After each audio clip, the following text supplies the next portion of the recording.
गुर की महिमा क्या कहा,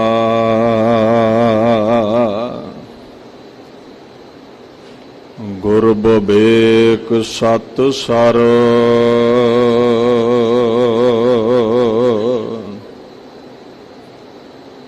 ओह आद जुगादी जुगह जुग पूरा परमेश्वर।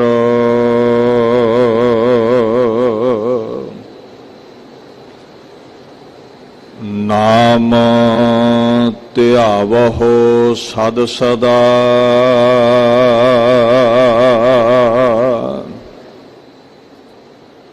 हर हर मन रंगे।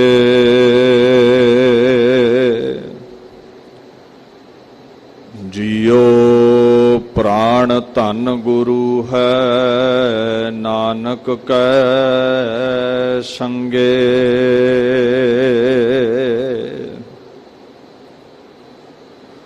गुरु अर्जन आजुमला जूदो फजाल,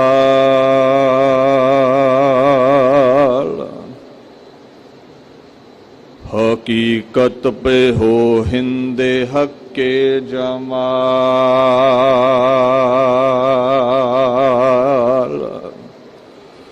गुरु अर्जन आजुमला जूदो फजाल,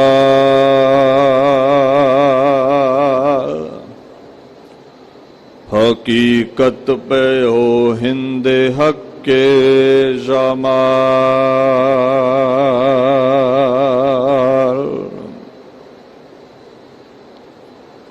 सज्जन सच्चा पातशाह, सिर शाहां दै शाहो।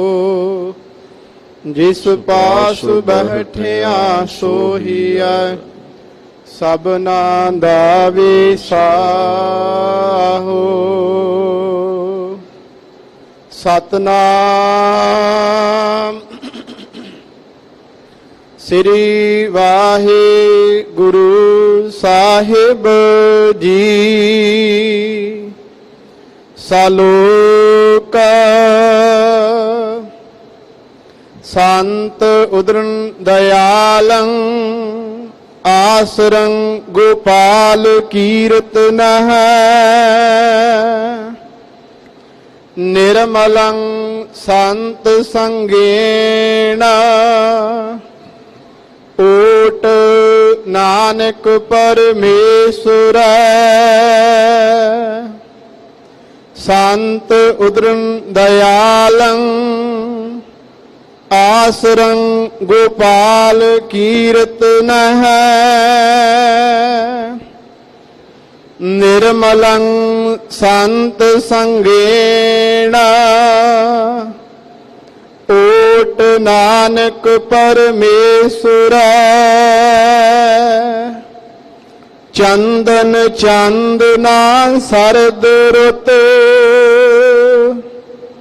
मूल न मिटई काम।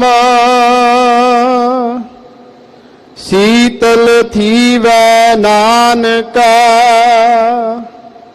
जपंदड़ो हर नाम। पौड़ी चरण कमल की ओट, उदरे सगल जाना। सुन परताप गोविंद, निर्भय भय माना। टोट न आवे मूल,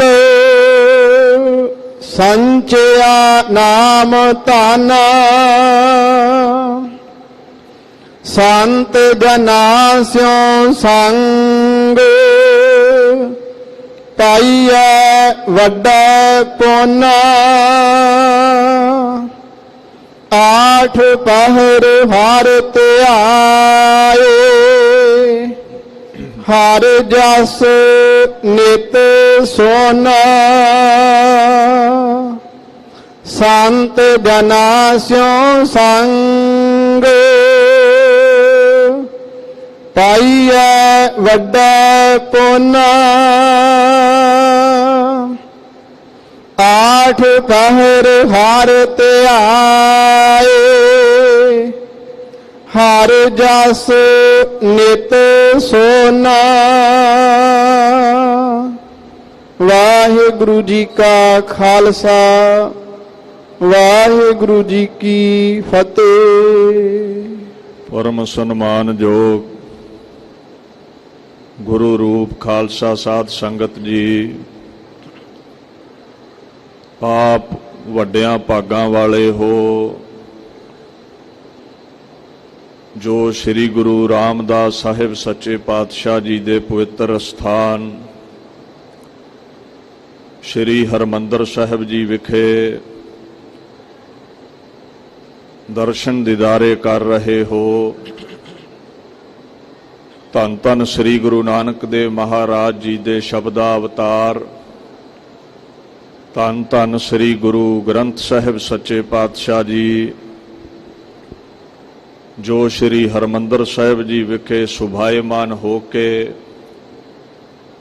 ਫੁਰਮਾਨ ਜਾਰੀ ਕਰਦੇ ਨੇ। ਉਸ ਸ੍ਰੀ ਮੁਖਵਾਕ ਦੀ ਫੁਰਮਾਨ ਦੀ ਕਥਾ ਆਪ ਸਰਬੱਤ ਸੰਗਤਾਂ ਦੀਵਾਨ ਹਾਲ ਗੁਰਦੁਆਰਾ ਮੰਜੀ ਸਾਹਿਬ ਵਿਖੇ ਸ੍ਰੀ ਗੁਰੂ ਅਰਜਨ ਦੇਵ ਮਹਾਰਾਜ ਜੀ ਦੇ ਇਸ ਪਾਕ ਸਥਾਨ ਉੱਪਰ ਇਕੱਤਰ ਹੋ ਕਰਕੇ ਸਰਵਣ ਕਰਦੇ ਹੋ।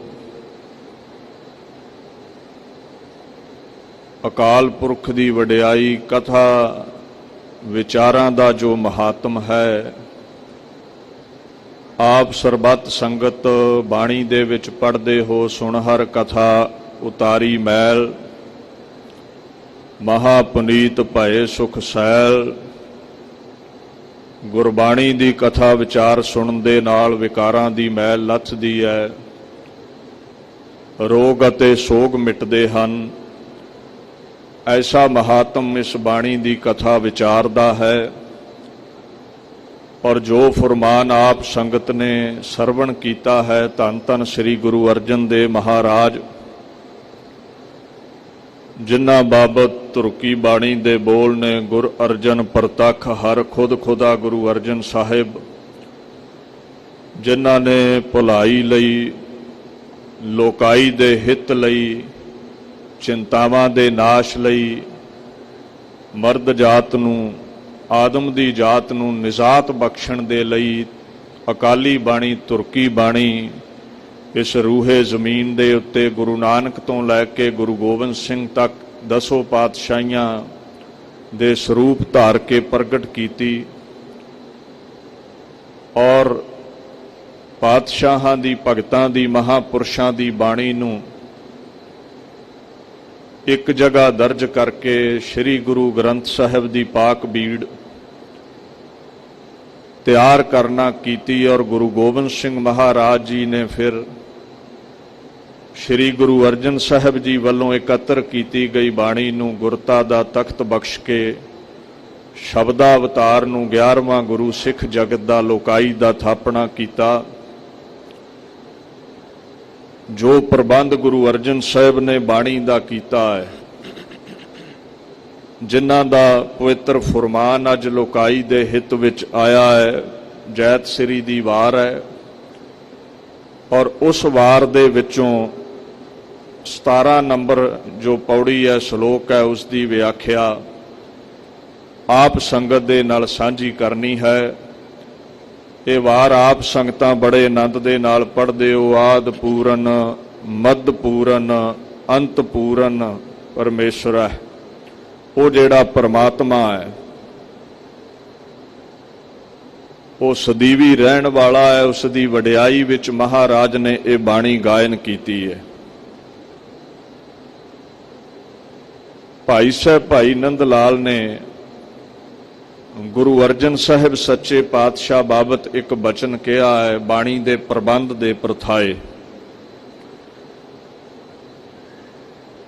ਔਰ ਉਸ ਬਚਨ ਤੋਂ ਪਹਿਲਾਂ ਇੱਕ ਗੁਰੂ ਗ੍ਰੰਥ ਸਾਹਿਬ ਦਾ ਬੋਲ ਸਾਂਝਾ ਕਰਾਂ। ਗੁਰੂ ਅਰਜਨ ਸਾਹਿਬ ਨੂੰ ਸਿੱਖਾਂ ਨੇ ਪੁੱਛਿਆ ਸੀ, ਇਹ ਬਾਣੀ ਤੁਸੀਂ ਪ੍ਰਗਟ ਕੀਤੀ ਹੈ, ਇਹ ਤੁਹਾਡੀ ਬਾਣੀ ਹੈ? ਨਿਮਰਤਾ ਵਿੱਚ ਆ ਕੇ ਗੁਰੂ ਅਰਜਨ ਸਾਹਿਬ ਨੇ ਕਿਹਾ ਸੀ, ਹਉ ਆਪੋ ਬੋਲ ਨਾ ਜਾਣਦਾ, ਮੈਂ ਕਹਿਆ ਸਭ ਹੁਕਮਾਓ ਜੀਓ। ਕਹਿੰਦੇ ਜੋ ਵੀ ਪਰਮਾਤਮਾ ਦਾ ਅਕਾਲ ਪੁਰਖ ਦਾ ਹੁਕਮ ਹੈ, ਜੋ ਵੀ ਬੋਲ ਉਹਨਾਂ ਨੇ ਮੈਨੂੰ ਪ੍ਰਗਟ ਕਰਨ ਲਈ ਕਿਹਾ ਹੈ, ਅਕਾਲ ਪੁਰਖ ਦੇ ਬੋਲ ਹੀ ਮੈਂ ਪ੍ਰਗਟ ਕੀਤੇ ਨੇ। ਇਹ ਨਿਰਮਾਣਤਾ ਹੈ, ਖੁਦ ਖੁਦਾ ਦਾ ਸਰੂਪ ਹੁੰਦਿਆਂ ਗੁਰੂ ਅਰਜਨ ਸਾਹਿਬ ਪਾਤਸ਼ਾਹ ਕਹਿੰਦੇ ਇਹਦੇ ਵਿੱਚ ਮੇਰਾ ਕੁਝ ਨਹੀਂ, ਇਹ ਅਕਾਲ ਪੁਰਖ ਦੇ ਬੋਲ ਨੇ।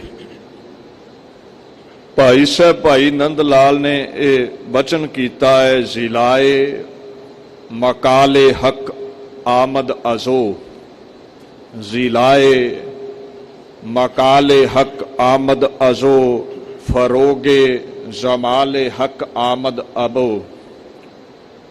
ਭਾਈ ਸਾਹਿਬ ਭਾਈ ਨੰਦ ਲਾਲ ਗੁਰੂ ਅਰਜਨ ਸਾਹਿਬ ਦੀ ਸ਼ਾਨ ਵਿੱਚ ਬਚਨ ਕਰਦੇ ਨੇ। ਜ਼ਿਲਾਏ ਦਾ ਮਤਲਬ ਹੁੰਦਾ ਜਿਹਦੀ ਰੌਸ਼ਨੀ ਬਹੁਤ ਹੋਵੇ, ਜਿਹਦਾ ਪ੍ਰਕਾਸ਼ ਬੜਾ ਹੋਵੇ। ਤੇ ਮਕਾਲੇ ਤੋਂ ਭਾਵ ਹੈ ਕਲਾਮ, ਬਾਣੀ, ਗੁਰਬਾਣੀ, ਜੋ ਅਲਫਾਜ਼ ਗਲੂਏ ਚੋਂ ਗੁਰੂ ਅਰਜਨ ਸਾਹਿਬ ਨੇ ਪ੍ਰਗਟ ਕੀਤੇ ਨੇ। ਆਮਦ ਦਾ ਮਤਲਬ ਆਉਣਾ ਹੈ, ਅਜ਼ੋ ਦਾ ਮਤਲਬ ਹੈ ਉਹਨਾਂ ਤੋਂ, ਹੱਕ ਦਾ ਮਤਲਬ ਹੈ ਰੱਬ। ਪਰਸ਼ੀਅਨ ਵਿੱਚ, ਫਾਰਸੀ ਵਿੱਚ ਭਾਈ ਨੰਦ ਲਾਲ ਕਹਿੰਦੇ ਨੇ, ਐ ਗੁਰੂ ਅਰਜਨ ਸਾਹਿਬ ਸੱਚੇ ਪਾਤਸ਼ਾਹ, ਜ਼ਿਲਾਏ ਮਕਾਲੇ ਹਕ ਆਮਦ ਅਜ਼ੋ, ਖੁਦਾ ਤੋਂ ਜਿਹੜੀ ਬਾਣੀ ਆਈ ਹੈ, ਜਿਹੜੀ ਕਲਾਮ ਆਈ ਹੈ, ਜੋ ਰੌਸ਼ਨੀ ਬਖਸ਼ਣ ਵਾਲੀ ਹੈ, ਜਿਹਦਾ ਪ੍ਰਕਾਸ਼ ਬੜਾ ਹੈ, ਜੋ ਸੱਚ ਦਾ ਗਿਆਨ ਕਰਵਾਉਣ ਵਾਲੀ ਹੈ, ਇਹ ਕਲਾਮ, ਇਹ ਪਵਿੱਤਰ ਬਾਣੀ ਤੁਸੀਂ ਦੁਨੀਆ ਤੇ ਲਿਆਉਣ ਵਾਲੇ ਹੋ, ਤੁਸੀਂ ਦੁਨੀਆ ਤੇ ਪ੍ਰਗਟ ਕਰਨ ਵਾਲੇ ਹੋ। ਇਸ ਰੱਬੀ ਕਲਾਮ ਦਾ ਚਾਨਣਾ ਦੁਨੀਆ ਨੂੰ ਬਖਸ਼ਣ ਵਾਲੇ ਤੁਸੀਂ ਹੋ। ਫਰੋਗੇ ਦਾ ਮਤਲਬ ਵੀ ਰੌਸ਼ਨੀ ਹੁੰਦਾ ਹੈ। ਦੂਸਰੀ ਪੰਕਤੀ ਵਿੱਚ ਉਹ ਫਿਰ ਹੱਕ ਲਫ਼ਜ਼ ਵਰਤਦੇ ਨੇ। ਪਹਿਲੀ ਵਿੱਚ ਹੱਕ ਦਾ ਮਤਲਬ ਰੱਬ ਹੈ, ਦੂਸਰੀ ਪੰਕਤੀ ਵਿੱਚ ਹੱਕ ਦਾ ਮਤਲਬ ਖੁਦਾ ਤੋਂ ਬਾਅਦ ਖੁਦਾ ਦਾ ਸੱਚਾ ਨਾਮ ਹੈ, ਸੱਚਾਈ ਸਦੀਵੀ ਰਹਿਣ ਵਾਲਾ। ਫਰੋਗੇ ਜਮਾਲੇ ਹਕ ਆਮਦ ਅਜ਼ੋ, ਜ਼ਿਲਾਏ ਮਕਾਲੇ ਹਕ ਆਮਦ ਅਜ਼ੋ। ਐ ਗੁਰੂ ਅਰਜਨ ਸੱਚੇ ਰੱਬ ਤੋਂ ਸੱਚੀ ਬਾਣੀ ਲਿਆ ਕੇ ਦੁਨੀਆ ਤੇ ਪ੍ਰਗਟ ਕਰਨ ਵਾਲੇ ਤੁਸੀਂ ਹੋ। ਔਰ ਐ ਗੁਰੂ ਅਰਜਨ ਸਾਹਿਬ ਪਾਤਸ਼ਾਹ, ਫਰੋਗੇ ਤੋਂ ਮਤਲਬ ਹੈ ਰੌਸ਼ਨੀ, ਫਰੋਗੇ ਤੋਂ ਮਤਲਬ ਹੈ ਤਰੱਕੀ, ਫਰੋਗੇ ਤੋਂ ਮਤਲਬ ਹੈ ਬਖਸ਼ਿਸ਼ਾਂ। ਔਰ ਇਨਸਾਨ ਦੇ ਜੀਵਨ ਵਿੱਚ ਸੱਚ ਦੀ ਰੌਸ਼ਨੀ, ਸੁੰਦਰ ਰੌਸ਼ਨੀ ਕਰਨ ਵਾਲੇ ਤੁਸੀਂ ਹੋ। ਸੱਚੇ ਪਰਮਾਤਮਾ ਦਾ ਗਿਆਨ ਤੇ ਰਸਤਾ ਦੱਸਣ ਵਾਲੀ ਤੁਹਾਡੀ ਬਾਣੀ ਹੈ। ਤੁਹਾਡੀ ਕਦਮਬੋਸੀ ਕਰੇ ਤੋਂ ਬਿਨਾਂ ਰੱਬ ਪ੍ਰਾਪਤ ਨਹੀਂ ਹੋ ਸਕਦਾ। ਤੁਹਾਡੀ ਬਾਣੀ ਨੂੰ ਹਿਰਦੇ ਵਿੱਚ ਟਿਕਾਏ ਤੋਂ ਬਿਨਾਂ, ਧਿਆਏ ਤੋਂ ਬਿਨਾਂ ਪਰਮਾਤਮਾ ਨਹੀਂ ਮਿਲ ਸਕਦਾ। ਐਸੀ ਗੁਰੂ ਅਰਜਨ ਸਾਹਿਬ ਦੀ ਪਾਕ ਬਾਣੀ ਦੀ ਮਹਾਨਤਾ ਹੈ। ਤਾਂ ਹੀ ਤੇ ਆਪਾਂ ਰੋਜ਼ ਪੜ੍ਹਦੇ ਹਾਂ, ਸਾਚੀ ਬਾਣੀ ਮੀਠੀ ਅੰਮ੍ਰਿਤ ਧਾਰ। ਮਹਾਰਾਜ ਕਹਿੰਦੇ ਨੇ ਬੜੀ ਮਿੱਠੀ ਹੈ, ਆਨੰਦ ਬਖਸ਼ਣ ਵਾਲੀ ਹੈ। ਜਿਹੜਾ ਵੀ ਇਸ ਬਾਣੀ ਨੂੰ ਪੜ੍ਹੇਗਾ, ਹਿਰਦੇ ਵਿੱਚ ਟਿਕਾਵੇਗਾ, ਜਿਨ ਪੀਤੀ ਤਿਸ ਮੋਖ ਦੁਆਰ। ਜਿਹੜਾ ਵੀ ਇਸ ਬਾਣੀ ਨੂੰ ਪੀ ਲਵੇ, ਚੱਖ ਲਵੇ, ਜਪ ਲਵੇ, ਹਿਰਦੇ ਵਿੱਚ ਟਿਕਾ ਲਵੇ, ਸਰਵਣਾ ਨਾਲ ਸੁਣ ਲਵੇ, ਉਸ ਨੂੰ ਮੋਖ ਦੁਆਰ ਦੀ ਪ੍ਰਾਪਤੀ ਹੈ, ਮੋਕਸ਼, ਮੁਕਤੀ। ਚਾਹੇ ਉਹ 84 ਲੱਖ ਦਾ ਗੇੜ ਹੈ, ਨਿਜਾਤ ਮਿਲੇਗੀ। ਚਾਹੇ ਉਹ ਜੀਵਨ ਦੇ ਵਿੱਚ ਅੜਚਣਾ ਨੇ, ਨਿਜਾਤ ਮਿਲੇਗੀ। ਰੋਗ ਨੇ, ਸੋਗ ਨੇ, ਕਿਸੇ ਪ੍ਰਕਾਰ ਦਾ ਵੀ ਕੋਈ ਦੁੱਖ ਹੈ, ਤਕਲੀਫ ਹੈ, ਬਾਣੀ ਮੁਕਤੀ ਬਖਸ਼ਣ ਵਾਲੀ ਹੈ, ਨਿਜਾਤ ਬਖਸ਼ਣ ਵਾਲੀ ਹੈ। ਆਓ ਜੈਤ ਸ੍ਰੀ ਦੀ ਵਾਰ ਦੇ ਵਿੱਚ ਇਹ ਜੋ ਪਾਕ ਫੁਰਮਾਨ ਪਾਤਸ਼ਾਹ ਨੇ ਲੁਕਾਈ ਦੇ ਭਲੇ ਹਿੱਤ ਬਖਸ਼ਿਸ਼ ਕੀਤਾ ਹੈ ਸ੍ਰੀ ਹਰਮੰਦਰ ਸਾਹਿਬ ਤੋਂ, ਖੁਦ ਖੁਦਾ ਗੁਰੂ ਅਰਜਨ ਸਾਹਿਬ ਦੇ ਬੋਲ, ਇਹਨਾਂ ਨਾਲ ਜੁੜ ਕੇ ਆਪਣੇ ਸਮੇਂ ਨੂੰ, ਜੀਵਨ ਨੂੰ ਸਫਲਾ ਕਰਨ ਦਾ ਯਤਨ ਕਰੀਏ ਜੀ। ਸਤਨਾਮ ਸ੍ਰੀ ਵਾਹਿਗੁਰੂ ਸਾਹਿਬ ਜੀ। ਸੰਤ ਉਦਰਨ ਦਇਆਲੰ ਆਸਰੰ ਗੋਪਾਲ ਕੀਰਤਨ ਹੈ।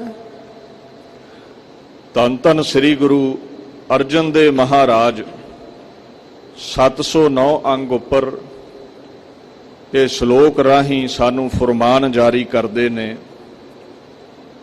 ਆਪਣੇ ਪਿਆਰਿਆਂ ਦੀ, ਸੰਤਾਂ ਦੀ, ਗੁਰਮੁਖਾਂ ਦੀ, ਗੁਰਸਿੱਖਾਂ ਦੀ, ਜਨਾਂ ਦੀ, ਮਹਾਂਪੁਰਸ਼ਾਂ ਦੀ ਇੱਥੇ ਵਡਿਆਈ ਕਥਨ ਕਰਦੇ ਨੇ।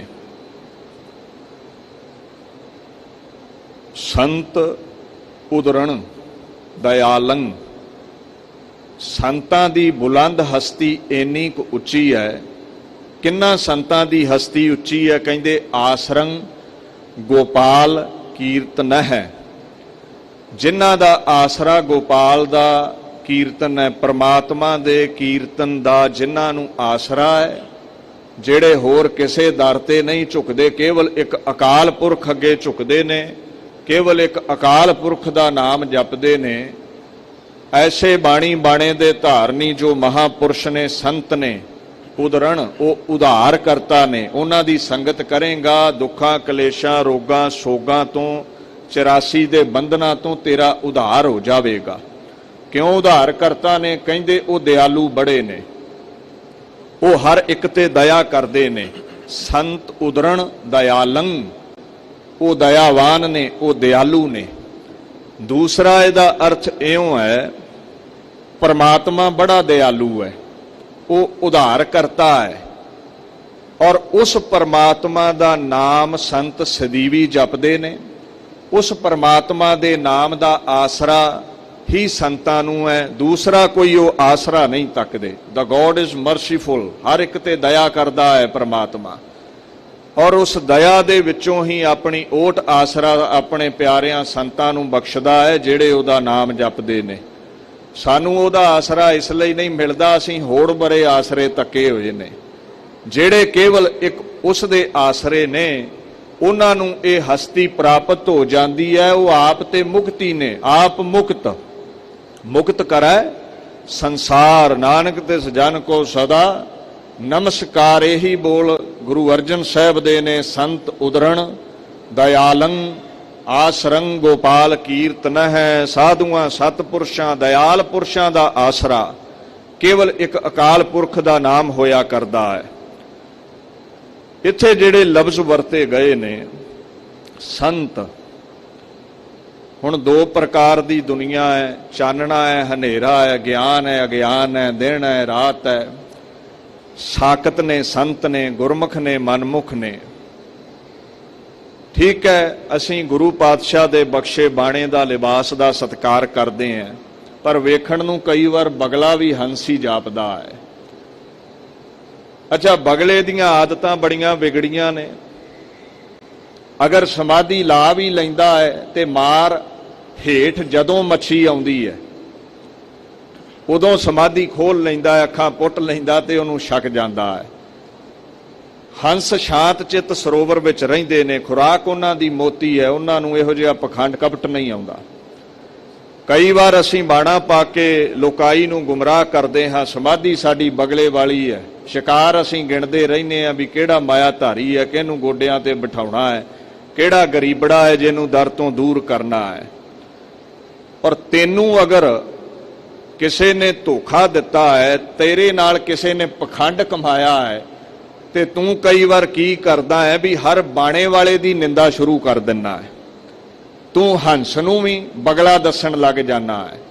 ਤੈਨੂੰ ਚੰਗੀ ਤਰ੍ਹਾਂ ਬਗਲੇ ਤੇ ਹੰਸ ਦਾ ਫਰਕ ਗੁਰੂ ਗ੍ਰੰਥ ਸਾਹਿਬ ਨੇ ਸਮਝਾਇਆ ਹੈ। ਹੁਣ ਤੂੰ ਬਗਲੇ ਦੇ ਲੜ ਲੱਗੇ, ਧੋਖਾ ਖਾ ਜਾਵੇਂ, ਤੂੰ ਹੀਰੇ ਦੇ ਭੁਲੇਖੇ ਕੱਚ ਹੱਥ ਵਿੱਚ ਫੜ ਲਵੇਂ, ਚੋਟ ਲੱਗੇ ਤੇ ਤੂੰ ਹੀਰੇ ਦੀ ਨਿੰਦਾ ਕਰੇ, ਇਹ ਵੱਡਾ ਪਾਪ ਬਣ ਜਾਂਦਾ ਹੈ। ਸੋ ਬਾਣੀ ਨੇ ਪਰਖ ਦੱਸੀ ਹੈ। 18, 10, 20 ਅੰਗ ਪੜ੍ਹਦੇ ਜਾਓ, ਤੁਹਾਨੂੰ ਪਤਾ ਲੱਗ ਜਾਵੇਗਾ ਸੰਤ ਕੀ ਹੈ, ਬਗਲਾ ਕੀ ਹੈ, ਹੰਸ ਕੀ ਹੈ, ਸਾਕਤ ਕੀ ਹੈ। ਫਿਰ ਧੋਖਾ ਨਹੀਂ ਖਾਓਗੇ।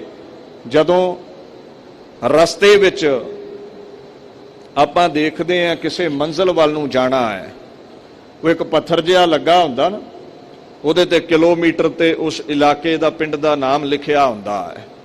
ਉਹ ਮੀਲ ਪੱਥਰ ਨਾ ਹੋਵੇ ਤੇ ਰਸਤਾ ਭਟਕ ਜਾਂਦੇ ਆ। ਗੁਰਬਾਣੀ ਮੀਲ ਪੱਥਰ ਹੈ, ਖੁਦਾ ਤੱਕ ਪਹੁੰਚਣ ਦਾ ਰਸਤਾ। ਇਹਨੂੰ ਨਹੀਂ ਪੜੋਗੇ ਤੇ ਭਟਕ ਜਾਓਗੇ, ਝੂਠਿਆਂ ਦੇ, ਦੰਭੀਆਂ ਦੇ, ਪਖੰਡੀਆਂ ਦੇ ਲੜ ਲੱਗ ਜਾਓਗੇ। ਜੋ ਆਪ ਡੁੱਬਣਗੇ ਤੁਹਾਨੂੰ ਵੀ ਡੋਬਣਗੇ। ਜਿਹੜੀ ਬੇੜੀ ਵਿੱਚ ਛੇਕ ਹੋਵੇ ਉਹ ਆਪ ਪਾਰ ਨਹੀਂ ਲੱਗਦੀ, ਤੁਹਾਨੂੰ ਨਹੀਂ ਲਾਵੇਗੀ। ਸੋ ਬਗਲੇ ਵਿੱਚ, ਸਾਕਤ ਵਿੱਚ ਬੜੇ ਵਿਕਾਰਾਂ ਦੇ ਕਾਮ, ਕ੍ਰੋਧ, ਲੋਭ, ਮੋਹ, ਹੰਕਾਰ ਰੂਪੀ ਛੇਕ ਹੁੰਦੇ ਨੇ, ਜੋ ਉਸ ਬੇੜੀ ਨੂੰ, ਜੋ ਉਸ ਬੇੜੇ ਨੂੰ ਡਬੋ ਦਿੰਦੇ ਨੇ। ਸੰਤ ਉਹ ਹੈ ਜੋ ਨਿਰਮਲ ਹੈ, ਜਿਹਦੇ ਵਿੱਚ ਵਿਕਾਰ ਰੂਪੀ ਕੋਈ ਛੇਕ ਨਹੀਂ। ਬੇੜਾ ਆਪ ਉਹ ਪਾਰ ਲੱਗਦਾ ਹੈ ਜਿਹਦੇ ਵਿੱਚ ਛੇਕ ਨਹੀਂ। ਆਪ ਦੇ ਨਾਲ ਨਾਲ ਉਹ ਕਈਆਂ ਨੂੰ ਹੋਰ ਪਾਰ ਲਾਉਂਦਾ ਹੈ। ਸੰਤ ਹੈ ਕੀ ਹੈ, ਮੈਂ ਇੱਕ ਪੰਕਤੀ ਵਿੱਚ ਹੀ ਵਿਆਖਿਆ ਕਰ ਦੇਵਾਂ। ਪੂਰਾ ਗੁਰ ਅਖਿਓ ਜਾਕਾ ਮੰਤਰ, ਅੰਮ੍ਰਿਤ ਦ੍ਰਿਸ਼ਟ ਪੇਖੈ ਹੋਏ ਸੰਤ। ਕਈ ਕਹਿ ਦਿੰਦੇ ਸੰਤ ਲਫ਼ਜ਼ ਕੇਵਲ ਗੁਰੂ ਲਈ ਆਇਆ ਹੈ। ਇਹ ਸਭ ਤੋਂ ਵੱਡਾ ਕੁਫਰ ਹੈ। ਬਹੁਤ ਵਿਰਲੀਆਂ ਜਗ੍ਹਾ ਦੇ ਉੱਤੇ ਗੁਰੂ ਗ੍ਰੰਥ ਸਾਹਿਬ ਵਿੱਚ ਸੰਤ ਲਫ਼ਜ਼ ਗੁਰੂ ਲਈ ਆਇਆ ਹੈ। ਜ਼ਿਆਦਾਤਰ ਅਕਾਲ ਪੁਰਖ ਦੇ ਪਿਆਰਿਆਂ, ਸਿੱਖਾਂ ਦੇ ਲਈ, ਜਨਾਂ ਦੇ ਲਈ, ਭਗਤਾਂ ਲਈ ਆਇਆ ਹੈ। ਹੁਣ ਇੱਕੇ ਪੰਕਤੀ ਵਿੱਚ ਗੁਰੂ ਵੀ ਆ ਗਿਆ, ਸੰਤ ਵੀ ਆ ਗਿਆ, ਤੇ ਕੀ ਅਰਥ ਕਰੋਗੇ ਇਹਦੇ? ਪੂਰਾ ਗੁਰ, ਪੂਰਾ ਗੁਰੂ ਕੌਣ ਹੈ? ਖੁਦ ਖੁਦਾ ਗੁਰੂ ਨਾਨਕ, ਗੁਰੂ ਗ੍ਰੰਥ ਸਾਹਿਬ। ਪੂਰਾ ਗੁਰ ਅਖਿਓ ਜਾਕਾ ਮੰਤਰ, ਜਿਹਦਾ ਮੰਤਰ, ਜਿਹਦੀ ਬਾਣੀ ਅਖੈ ਹੈ, ਨਾਸ਼ ਤੋਂ ਰਹਿਤ ਹੈ, ਅਟਲ ਹੈ, ਸਦੀਵੀ ਰਹਿਣ ਵਾਲੀ ਹੈ। ਕਹਿੰਦੇ ਅੰਮ੍ਰਿਤ ਦ੍ਰਿਸ਼ਟ ਪੇਖੈ ਹੋਏ ਸੰਤ। ਤੂੰ ਆ ਗੁਰੂ ਨਾਨਕ ਦੇ ਦਰ ਤੇ, ਤੂੰ ਆ ਗੁਰੂ ਰਾਮਦਾਸ ਦੇ ਦਰ ਤੇ, ਤੂੰ ਆ ਗੁਰੂ ਅਰਜਨ ਸਾਹਿਬ ਦੇ ਦਰ ਤੇ। ਕਿਤੇ ਨਦਰ ਸਵੱਲੀ ਹੋ ਗਈ, ਤੇਰੇ ਤੇ ਕਿਰਪਾਮਈ ਨਦਰ ਉਸਨੇ ਡਾਲ ਦਿੱਤੀ। ਅੰਮ੍ਰਿਤ ਦ੍ਰਿਸ਼ਟ ਪੇਖੈ ਹੋਏ ਸੰਤ, ਤੇ ਤੂੰ ਲੱਖਾਂ ਸਤ ਸੰਗੀਆਂ ਚੋਂ ਉਹ ਮਹਾਨ ਮਰਾਤਬੇ ਨੂੰ ਪਾ ਕੇ ਸੰਤ ਖਵਾਵੇਂਗਾ, ਜਿਹੜਾ ਜਨਮਾਂ ਜਨਮੰਤਰਾਂ ਦੀ ਬੰਦਗੀ ਤੋਂ ਬਾਅਦ ਮਿਲਦਾ ਹੈ। ਤੇ ਜੇ ਸੰਤ ਲਫ਼ਜ਼ ਗੁਰੂ ਲਈ ਆਇਆ ਹੈ ਕੇਵਲ,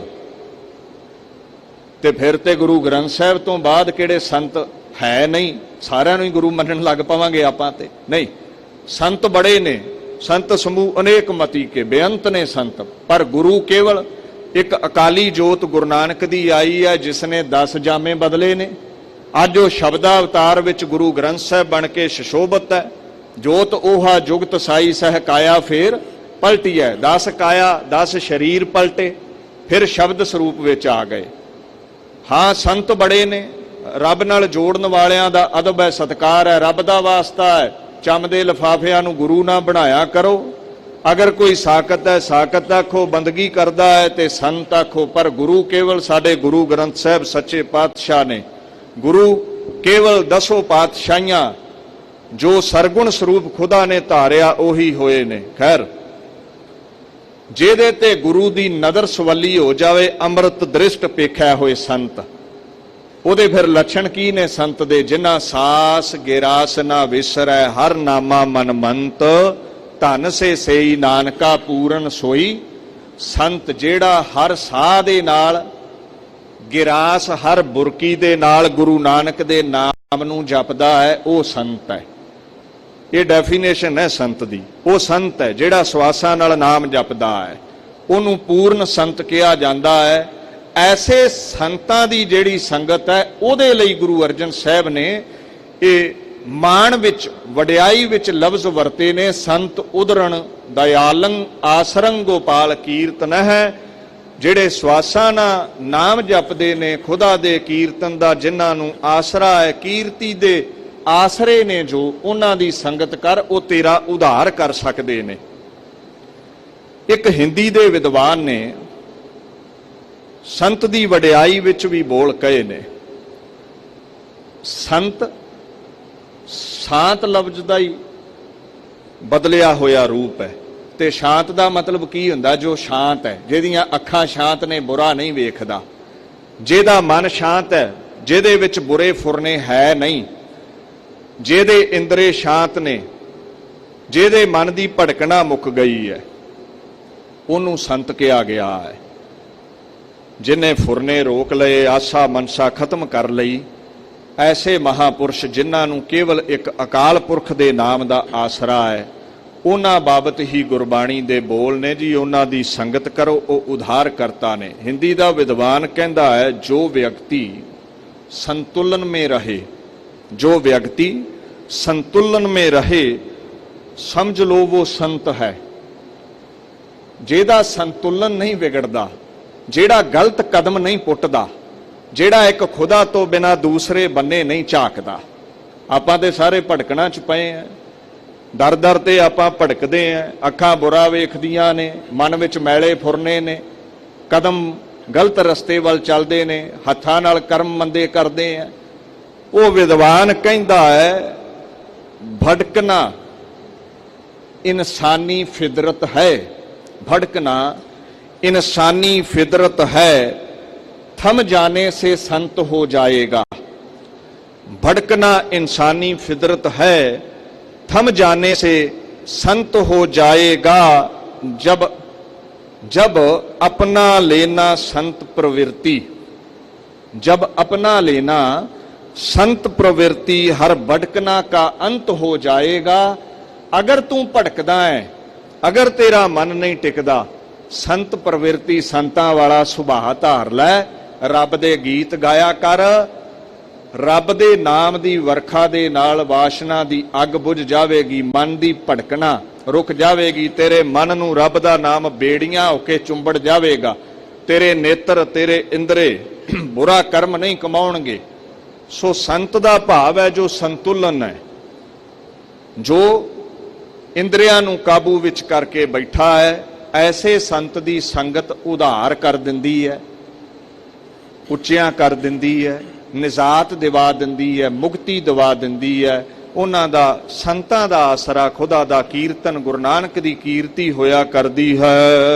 निर्मलं संत संगेण ओट नानक परमेश्वर।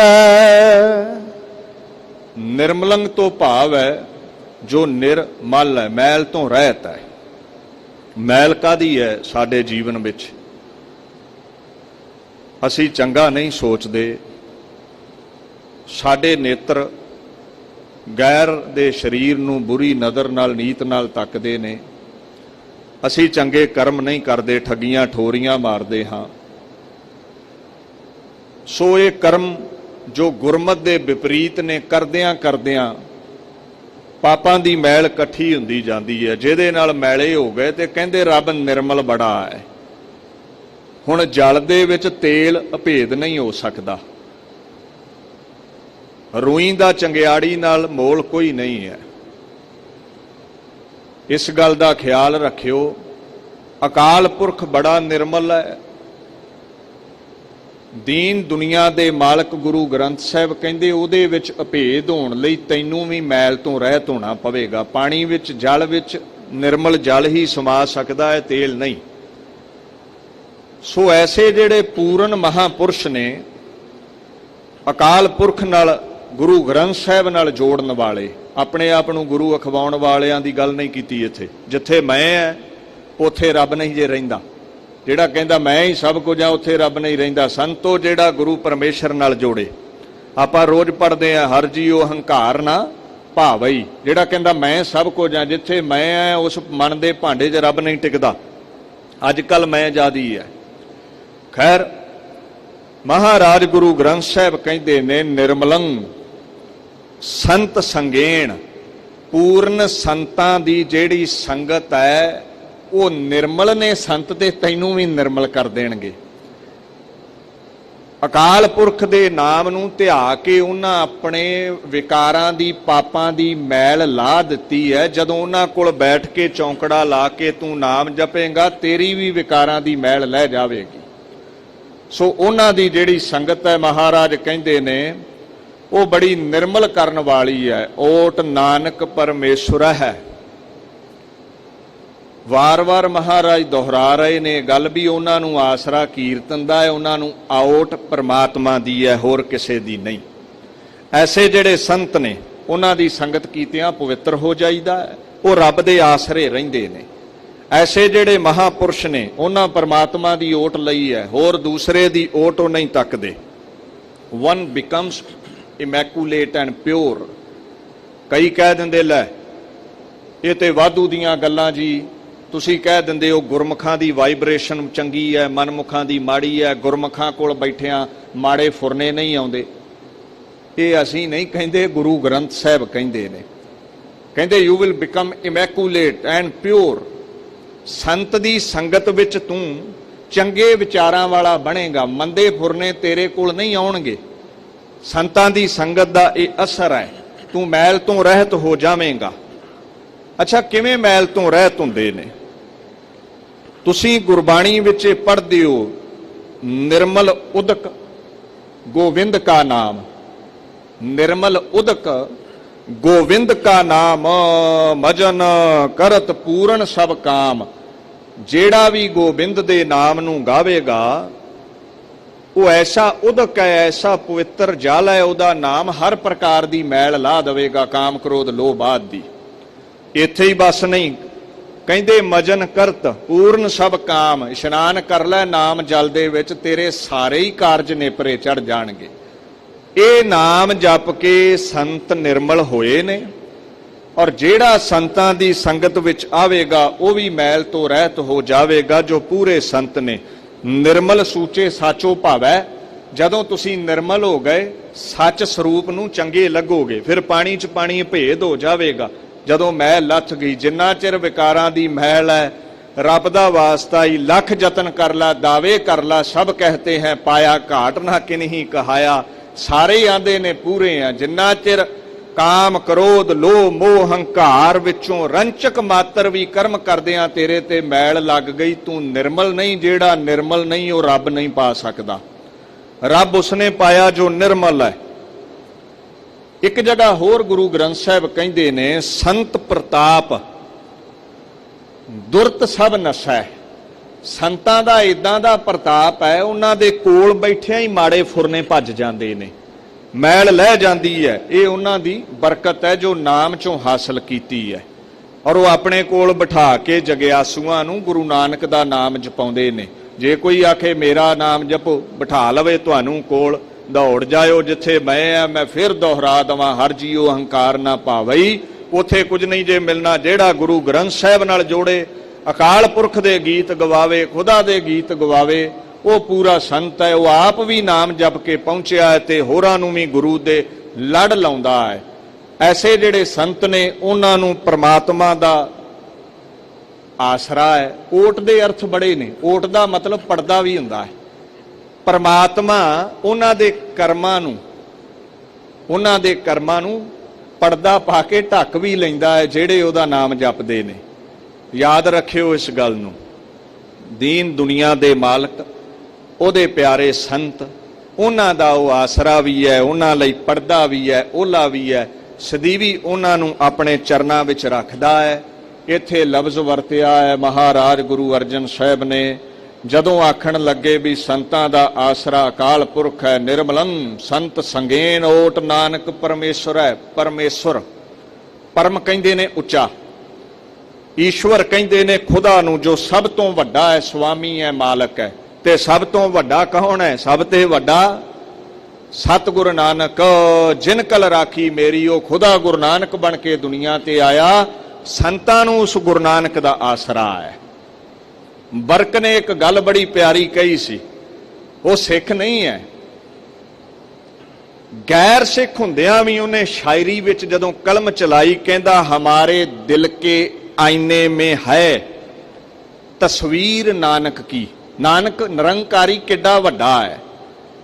ਹਮਾਰੇ ਦਿਲ ਕੇ ਆਇਨੇ ਮੇਂ ਹੈ ਤਸਵੀਰ ਨਾਨਕ ਕੀ, हमारे कान के पर्दे में है तकरीर नानक की, हमारे कान के पर्दे में है तकरीर नानक की, झुका दे आस्तीन पर उसके, झुका दे आस्तीन पर उसके तू भी बरक सर अपना, झुका दे आस्तीन पर उसके तू भी बरक सर अपना, है दरवेशान कामल में बड़ी तौकीर नानक की।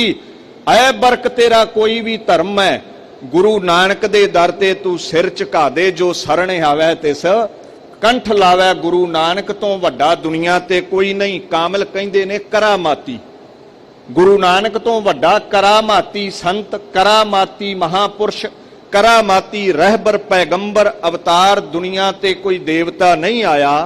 ਬਾਣੀ ਨੇ ਵੀ ਇਹ ਗੱਲ ਕਹੀ ਹੈ, ਝੁਕ ਜਾ ਉਹਦੇ ਅੱਗੇ, ਸਭ ਤੇ ਵੱਡਾ ਸਤਿਗੁਰ ਨਾਨਕ ਜਿਨ ਕਲ ਰਾਖੀ ਮੇਰੀ, ਕਲਯੁਗ ਦੇ ਭਿਅੰਕਰ ਸਮੇਂ ਵਿੱਚ ਤੈਨੂੰ ਉਹ ਰੱਖ ਲਵੇਗਾ। ਪਰਮ ਈਸ਼ਵਰ, ਸੰਤਾਂ ਨੂੰ ਜੋ ਪਰਮ ਹੈ, ਸਾਰਿਆਂ ਦਾ ਈਸ਼ਵਰ ਹੈ, ਉਹਦਾ ਆਸਰਾ ਹੈ। ਤੇ ਸਿੱਖਾ ਫਿਰ ਪਰਮ ਈਸ਼ਵਰ ਗੁਰੂ ਨਾਨਕ ਹੈ, ਆਪ ਨਾਰਾਇਣ ਕਲਾਧਾਰ ਜਗ ਮੈਂ ਪਰਵਰਿਓ। ਐਸੇ ਪਿਆਰੇ ਸੰਤਾਂ ਦੀ ਉਹ ਵਡਿਆਈ ਆਪ ਕਰਾਉਂਦਾ ਹੈ। ਚੰਦਨ ਚੰਦ ਨਾ ਸਰਦ ਰੁੱਤ, ਮੂਲ ਨਾ ਮਿਟਈ ਕਾਮ। ਚੰਦਨ, ਚੰਦ ਤੇ ਸਿਆਲ ਦੀ ਜਿਹੜੀ ਰੁੱਤ ਹੈ, ਉਹ ਤਿੰਨਾਂ ਵਿੱਚ ਇੱਕ ਗੁਣ ਹੈ। ਚੰਦਨ ਜਿਹੜਾ ਹੈ ਨਾ, ਉਹ ਠੰਡਾ ਬੜਾ ਹੈ। ਸੱਪ ਗਰਮੀ ਬੜੀ ਮਨਾਉਂਦੇ ਨੇ, ਜ਼ਹਿਰੀਲੇ ਨੇ। ਤੁਸੀਂ ਵੇਖੋਗੇ ਚੰਦਨ ਦੇ ਰੁੱਖ ਦੇ ਇਰਦ ਗਿਰਦ ਉਹ ਵਲ ਵਲੇਵੇਂ ਮਾਰ ਕੇ ਪਏ ਰਹਿੰਦੇ ਨੇ।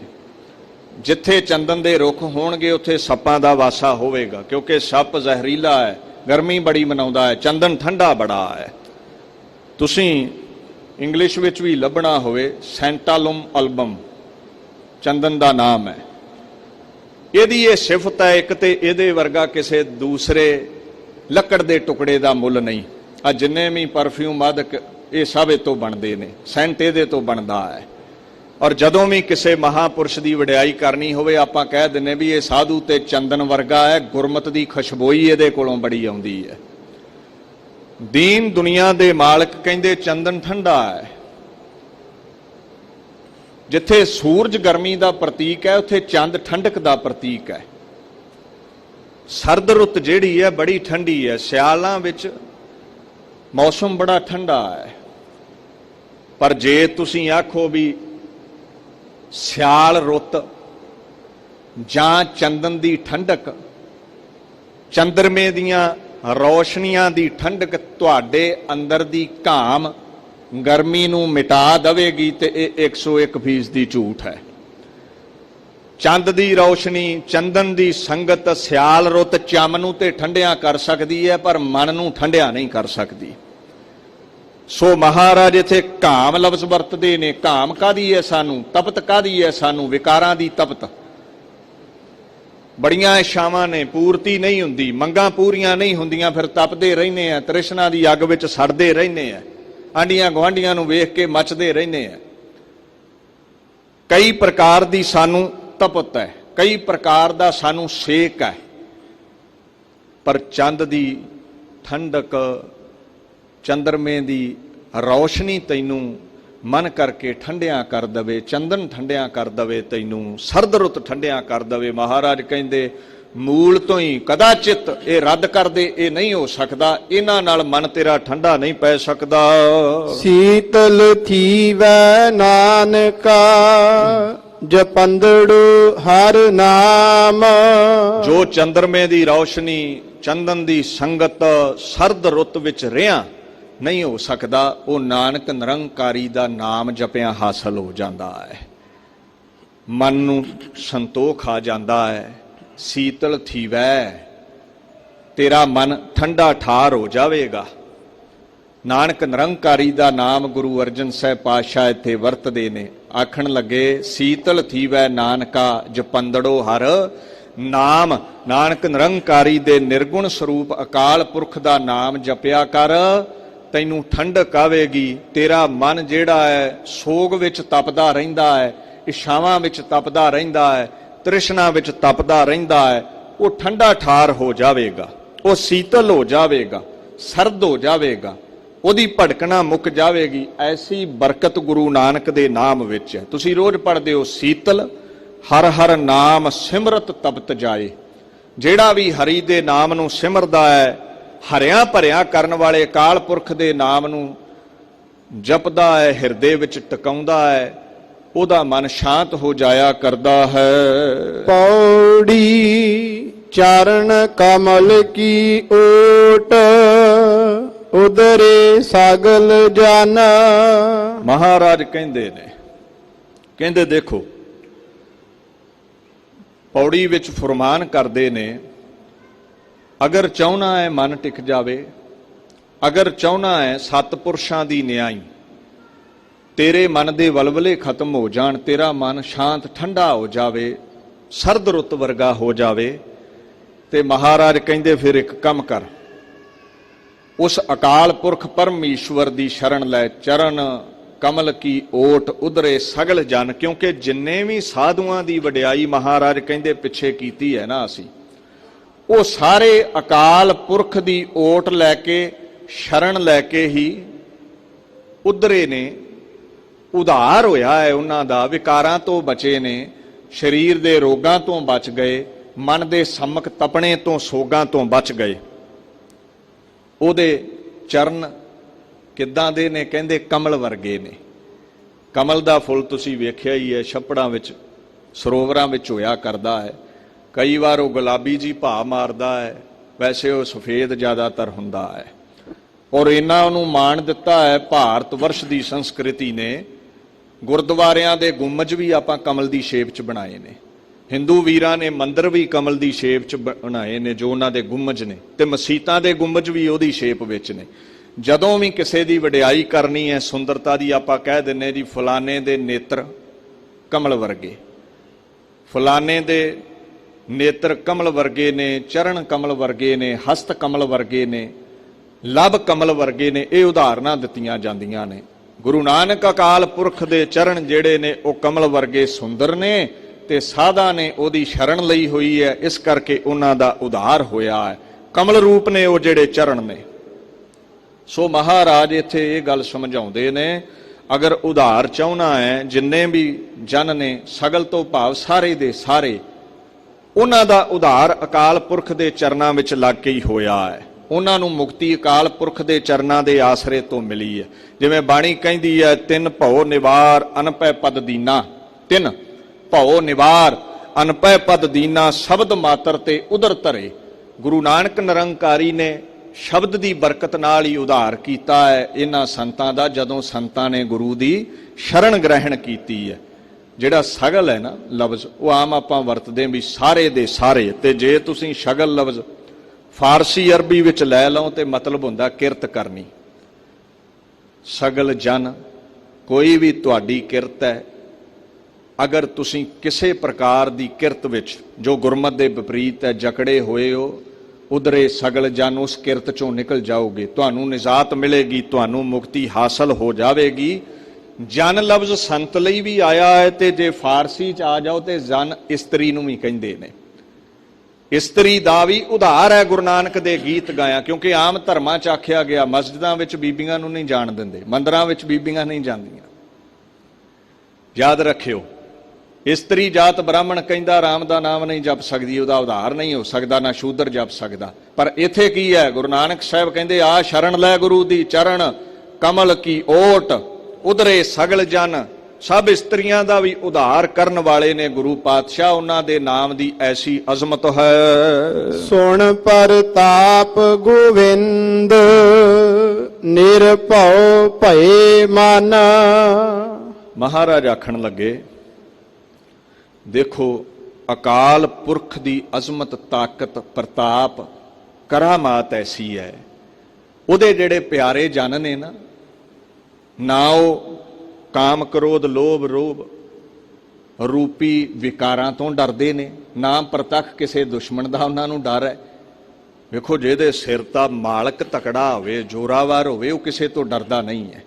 ਆਪਾਂ ਕਈ ਵਾਰ ਕਹਿ ਦਿੰਦੇ ਵੀ ਤੂੰ ਫਲਾਣੇ ਲੀਡਰ ਦੇ ਸਿਰ ਤੇ ਛਾਲਾ ਮਾਰਦਾ ਹੈ, ਤੇ ਉਹ ਕਹਿੰਦਾ ਫਿਰ ਜਿਹਦਾ ਆਸਰਾ ਹੈ ਛਾਲਾਂ ਵੀ ਤੇ ਉਹਦੇ ਸਿਰ ਤੇ ਹੀ ਮਾਰਨੀਆਂ ਨੇ। ਇਹ ਖਾਲਸੇ ਨੇ ਵੀ ਕਲਗੀਧਰ ਦੇ ਥਾਪੜੇ ਦੇ ਸਿਰ ਤੇ ਹੀ ਛਾਲਾਂ ਮਾਰੀਆਂ ਨੇ।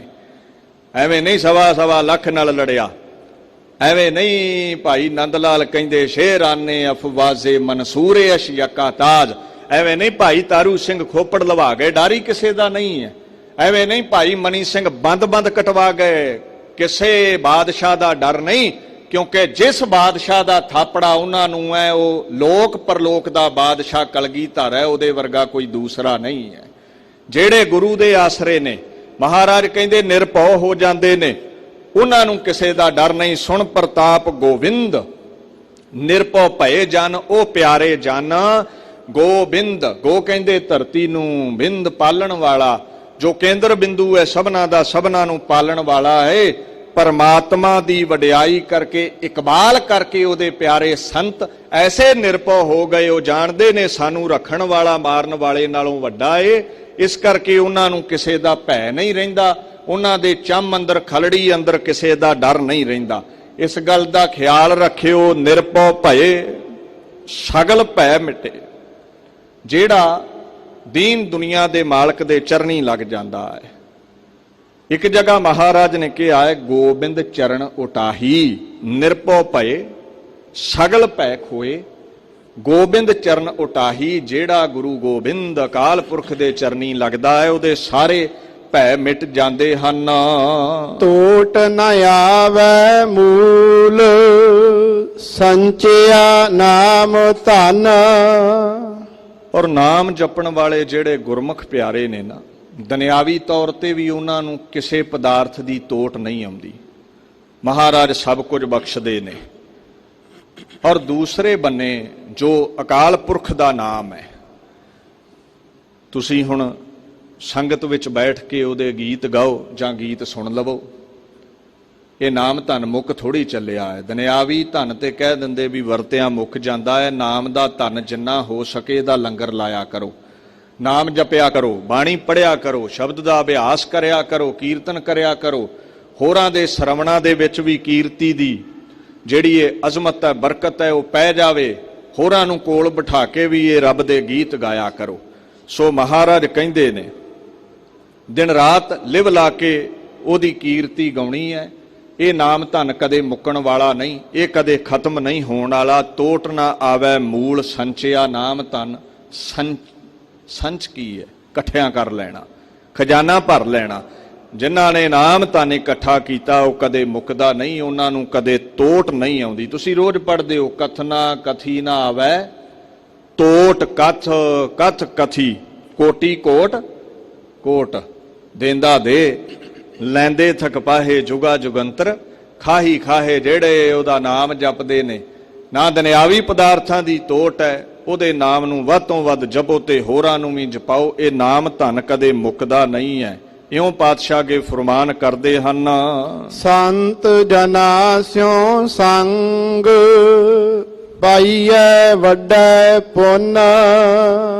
ਦੇਖੋ ਮਹਾਰਾਜ ਕਹਿੰਦੇ ਨੇ, ਪੂਰਿਆਂ ਸੰਤਾਂ ਦੀ ਸੰਗਤ ਬਹੁਤ ਵੱਡੇ ਪੁੰਨ ਕੀਤੇ ਹੋਣ ਤੇ ਪ੍ਰਾਪਤ ਹੁੰਦੀ ਹੈ। ਪੁੰਨ ਦੇ ਕਈ ਅਰਥ ਨੇ। ਪੁੰਨ ਦਾ ਮਤਲਬ ਇਹ ਵੀ ਹੁੰਦਾ ਹੈ ਦੂਸਰੀ ਵਾਰ, ਆਪਾਂ ਕਹਿੰਦੇ ਨਾ ਪੁੰਨ ਇਹ ਕੰਮ ਕੀਤਾ, ਪੁੰਨ ਇਹ ਕਰਮ ਕਮਾਇਆ। ਦੂਸਰੀ ਵਾਰ ਪੁੰਨ ਦਾ ਮਤਲਬ ਫੇਰ ਵੀ ਹੈ। ਜਿਵੇਂ ਦਸਮ ਬਾਣੀ ਵਿੱਚ ਪੜ੍ਹਦੇ ਹੋ ਰੋਜ਼ ਤੁਸੀਂ, ਪੁਨਰਾਸ਼ਸ ਕਾ ਕਾਟਾ ਸੀਸਾ। ਪੁੰਨ ਤੋਂ ਮਤਲਬ ਫੇਰ ਰਾਖਸ਼ ਦਾ ਸਿਰ ਕੱਟਿਆ ਜੰਗ ਦੇ ਵਿੱਚ। ਪੁਨਰਾਸ਼ਸ ਕਾ ਕਾਟਾ ਸੀਸਾ, ਸ੍ਰੀ ਅਸਕੇਤ ਜਗਤ ਕੇ ਈਸਾ। ਕਿੰਨੇ? ਸ੍ਰੀ ਅਸਕੇਤ ਨੇ, ਖੁਦਾ ਨੇ, ਮੈਦਾਨੇ ਜੰਗ ਵਿੱਚ। ਇੱਥੇ ਪੁੰਨ ਦਾ ਲਫ਼ਜ਼ ਮਤਲਬ ਜੋ ਵੀ ਅਰਥ ਹੈ ਉਹ ਇਸ ਪ੍ਰਕਾਰ ਹੈ, ਦੁਬਾਰਾ ਜਾਂ ਫੇਰ। ਹੁਣ ਇੱਥੇ ਜਿਹੜਾ ਪੁੰਨ ਲਫ਼ਜ਼ ਹੈ ਜੋ ਇਸ ਪੰਕਤੀ ਦੇ ਵਿੱਚ ਮਹਾਰਾਜ ਨੇ ਵਰਤਿਆ ਹੈ, ਇੱਥੇ ਪੁੰਨ ਦਾ ਮਤਲਬ ਸਿੱਖਾ ਇਹ ਹੈ, ਚੰਗਾ ਕਰਮ, ਬੜੇ ਚੰਗੇ ਕਰਮ ਹੋਣ, ਫਿਰ ਕਿਤੇ ਜਾ ਕੇ ਪੂਰੇ ਸੰਤ ਦੀ ਸੰਗਤ ਪ੍ਰਾਪਤ ਹੁੰਦੀ ਹੈ। ਫਿਰ ਕਿਤੇ ਜਾ ਕੇ ਪੂਰਾ ਸੰਤ ਪ੍ਰਾਪਤ ਹੁੰਦਾ ਹੈ, ਨਹੀਂ ਤੇ ਮਹਾਰਾਜ ਕਹਿੰਦੇ ਉਹਦੀ ਪ੍ਰਾਪਤੀ ਨਹੀਂ ਹੋ ਸਕਦੀ। ਸੋ ਮਹਾਰਾਜ ਦੀਨ ਦੁਨੀਆ ਦੇ ਮਾਲਕ ਇੱਥੇ ਸਮਝਾਉਂਦੇ ਨੇ, ਭਾਈ ਚੰਗੇ ਕਰਮ ਕਰੋ, ਸਾਧੂਆਂ ਦੀ ਸੰਗਤ ਪ੍ਰਾਪਤ ਹੁੰਦੀ ਹੈ। ਆਠ ਪਹਿਰ ਹਰ ਧਿਆਏ, ਹਰ ਜਸ ਨਿਤ ਸੋਨਾ। ਔਰ ਸੰਤ ਦਾ ਇਹ ਲੱਛਣ ਯਾਦ ਰੱਖਿਓ, ਜਦੋਂ ਸੰਤ ਪ੍ਰਾਪਤ ਹੋ ਗਿਆ ਨਾ, ਉਹਦਾ ਲੱਛਣ ਇਹ ਹੀ ਹੈ ਵੀ ਉਹ ਅੱਠੋਂ ਪਹਿਰ ਨਾਮ ਤੇ ਆਉਂਦਾ ਹੈ। ਪਹਿਰ ਕੀ ਹੁੰਦਾ? 3 ਘੰਟਿਆਂ ਦਾ। ਦੇ 8 ਨਾਲ ਮਲਟੀਪਲਾਈ ਕਰੋ, ਗੁਣਾ ਕਰੋ, 24 ਘੰਟੇ। ਉਹ 24 ਘੰਟੇ ਹੀ ਨਾਮ ਜਪਦਾ ਹੈ। ਐਸੇ ਸਾਧੂ ਦੀ ਸੰਗਤ ਵੱਡੇ ਕਰਮਾਂ ਨਾਲ ਮਿਲਦੀ ਹੈ। ਕਹਿੰਦੇ ਮਿਲ ਜਾਵੇ ਤੇ ਕੋਲ ਹੀ ਬਹਿ ਜਾ। ਇੱਕ ਕਵੀ ਕਹਿੰਦਾ ਹੈ, ਆਜ ਕੀ ਸ਼ਬ, ਆਜ ਕੀ ਸ਼ਬ गर रहेंगे मुसफी, आज की शब गर रहेंगे मुसफी, बैरून दर क्या करें, हमको तो दरबां की भी खातिर है जरूर। कहता रब ते ठीक है, रब मिले, ਪਰ ਕਹਿੰਦਾ ਰਾਜਾ ਤੇ ਉਦੋਂ ਹੀ ਮਿਲੇ ਨਾ ਜਦੋਂ ਉਹਦੇ ਦਰਬਾਨ ਦੀ ਸੇਵਾ ਕਰੋਗੇ, ਉਹਦੇ ਪੀਏ ਦੀ ਸੇਵਾ ਕਰੋਗੇ। ਉਹ ਜਿਹੜਾ ਗੇਟ ਤੇ ਖਲੋਤਾ ਹੈ ਕਿਲੇ ਦੇ, ਰਾਜੇ ਦੇ ਮਹਿਲਾਂ ਦੇ ਬਾਹਰ, ਜੇ ਉਹਨੂੰ ਮੰਦਾ ਚੰਗਾ ਬੋਲੋਗੇ ਤੇ ਉਹ ਅੰਦਰ ਜਾਣ ਦੇਵੇਗਾ? ਕਹਿੰਦਾ ਨਹੀਂ।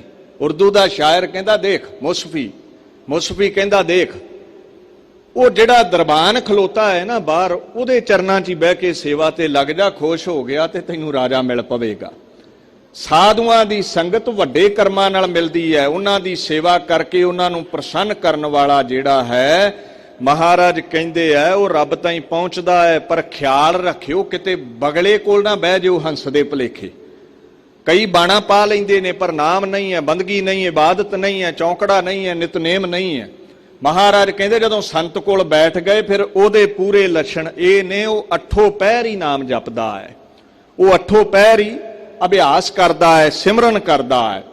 ਪਰ ਵੱਡੇ ਭਾਗਾਂ ਨਾਲ ਉਹ ਮਿਲਦਾ ਹੈ। ਸੰਤ ਕਾ ਸੰਗ ਵਡਭਾਗੀ ਭਾਈ ਹੈ, ਵੱਡਿਆਂ ਭਾਗਾਂ ਨਾਲ ਮਿਲਦਾ ਹੈ। ਸੰਤ ਕੀ ਸੇਵਾ ਨਾਮ ਧਿਆਈਐ, ਉਹਦੇ ਕੋਲ ਬੈਠ ਕੇ ਫਿਰ ਰੱਬ ਦੇ ਨਾਮ ਨੂੰ ਧਿਆਉਣਾ ਚਾਹੀਦਾ ਹੈ। ਇਉਂ 8 ਪਹਿਰ ਧਿਆਉਣ ਵਾਲੇ ਸਾਧੂ ਦੀ ਸੰਗਤ ਕਰਮਾਂ ਨਾਲ ਪ੍ਰਾਪਤ ਹੁੰਦੀ ਹੈ।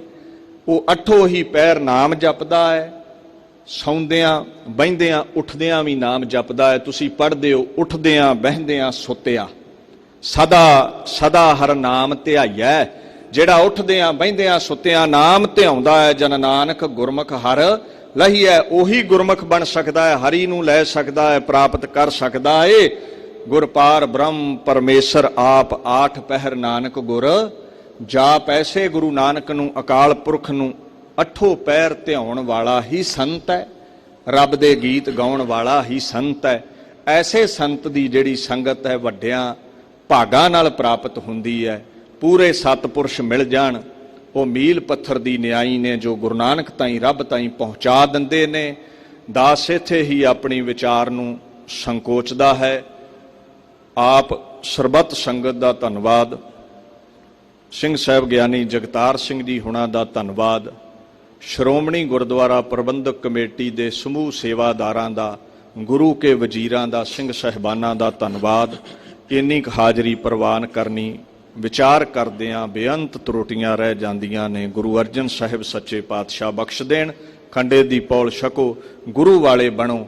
ਆਓ ਇਹ 2 ਪੰਕਤੀਆਂ ਪੜ੍ਹ ਕੇ ਫਤਿਹ ਬੁਲਾਈਏ ਜੀ। ਸੰਤ ਜਨਾ ਸਿਉ ਸੰਗ ਪਾਈਐ ਵੱਡਾ ਪੁੰਨ, 8 ਪਹਿਰ ਹਰਿ ਧਿਆਏ, ਹਰ ਜਸ ਨਿਤ ਸੋਨਾ। ਵਾਹਿਗੁਰੂ ਜੀ ਕਾ ਖਾਲਸਾ, ਵਾਹਿਗੁਰੂ ਜੀ ਕੀ ਫਤਿਹ।